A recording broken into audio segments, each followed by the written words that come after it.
नमस्कार मेरे देशवासियों। मेरा ये वीडियो मन की बात एक आम आदमी की सीधा इस देश के प्रधानमंत्री नरेंद्र मोदी जी को समर्पित है।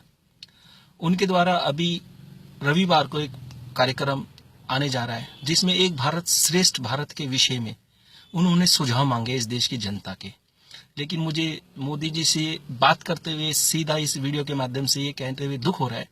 कि एक आम आदमी जब मन की बात इस देश के प्रधानमंत्री कार्यालय को लिखता है एक भारत श्रेष्ठ भारत के विषय में, तो हमारे देश के प्रधानमंत्री कार्यालय में बैठे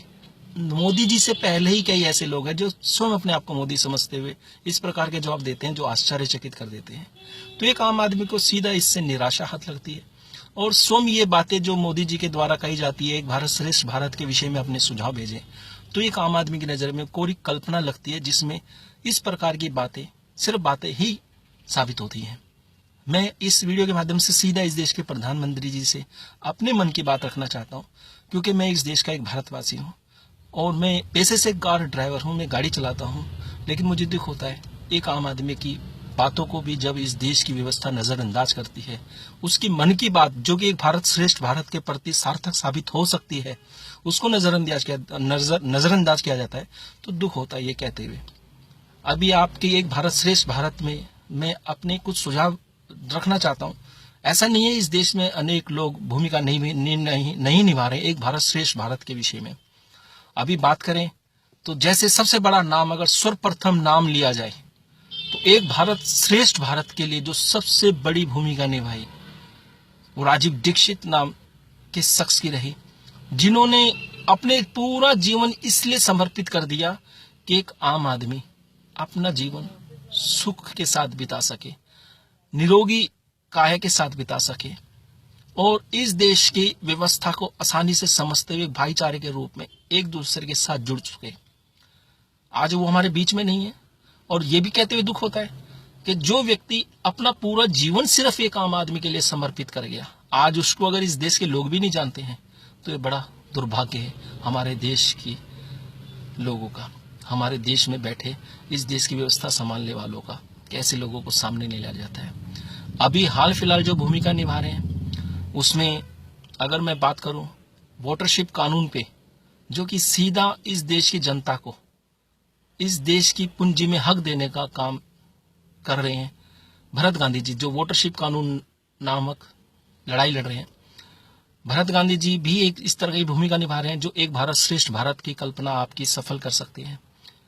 और इसके साथ ही साथ में कौशल जी है जो लिविंग ट्रूथ अर्थ पे काम कर रहे हैं, जिससे इस देश की सारी मानवता एक सूत्र में होने का काम हो सकता है, उस पे काम वो कर रहे हैं अपना। और उनकी बातों को उनके विचारों को सराहा भी जा रहा है देश विदेश में। लेकिन दुर्भाग्य यही है कि हिंदुस्तान में इस प्रकार के लोगों को नजरअंदाज किया जाता है।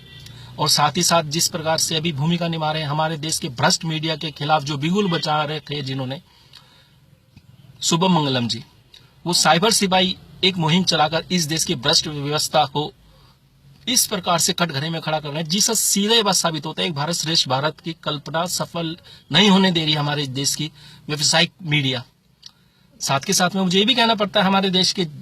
ऐसी बात भी मुझे रखने पे मजबूर होना मन की बात में एक आम आदमी द्वारा इस देश के मोदी जी के समक्ष कि बाबा रामदेव जी आज उन्हें कौन नहीं जानता,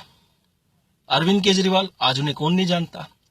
अन्ना हजारे जी उन्हें कौन नहीं जानता। लेकिन जब इस प्रकार के आंदोलनकारी, इस प्रकार के आंदोलन में से निकले राजनेता ऐसी हस्ती को नजरअंदाज करे जिन्होंने 2 दशक से ज्यादा अपना जीवन समर्पित कर दिया और निस्वार्थ भाव से इस देश की जनता के लिए, और जाते जाते हमारे बीच में वो एक पुस्तिका लिख के चले गई, निर्णय या न्याय और जीवन गाथा। ये निर्मला शर्मा, इन्हें बाबा रामदेव जी परिचित हैं, इनसे अरविंद केजरीवाल जी भी परिचित हैं, इनसे अन्ना हजारे जी भी परिचित हैं। जब इस प्रकार के लोग जो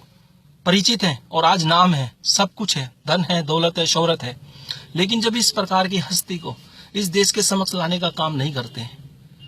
तो ये एक सीधा इस देश के आंदोलनकारियों पे भी सवाल निशान लगाता है कि वो एक भारत श्रेष्ठ भारत के विषय में ऐसे लोगों के जीवन को भी इस देश के समक्ष नहीं रखना चाहते जिन्होंने निस्वार्थ इस देश में एक भारत श्रेष्ठ भारत के लिए अपना संघर्ष किया। मैं तो एक बात कहना चाहूंगा और मैं सीधा अनुरोध करता हूं इस देश के प्रधानमंत्री नरेंद्र मोदी जी से, आप के अधीन जो इस देश का मीडिया है, जो सीधा प्रधानमंत्री कार्यालय के अधीन आता है, हम निजी स्तर पर चल रहे इलेक्ट्रॉनिक मीडिया, प्रिंट मीडिया से तो उम्मीद नहीं करते, क्योंकि वो व्यवस्था की अव्यवस्था में लाखों करोड़ों का अपना व्यापार स्थापित कर चुके हैं। लेकिन इस देश के मोदी जी के अधीन जो मीडिया है, हम उससे तो उम्मीद कर सकते हैं कि एक भारत श्रेष्ठ भारत के विषय में जो इस देश के गणमान्य लोग, इस देश के पूजनीय लोग, जिन्हें हमें पूजना चाहिए कि इस प्रकार की भूमिका वो निभा रहे हैं, जो इस देश को एक कर सके, इस देश को एक भारत श्रेष्ठ भारत की तरफ ले जा सके, इस प्रकार के लोगों को तो हमारे देश के अधीन जो मीडिया है, हमारे मोदी जी के अधीन जो मीडिया है, वो मीडिया तो भूमिका निभा ही सकता है। तो मेरा आग्रह है आपसे कि आप ऐसे लोगों को एक मंच पे लाते हुए उनके विचार को इस देश में समक्ष रखने का कार्य करेंगे। मन की बात में एक आम आदमी की इतनी ही बात। जय हिंद, जय भारत।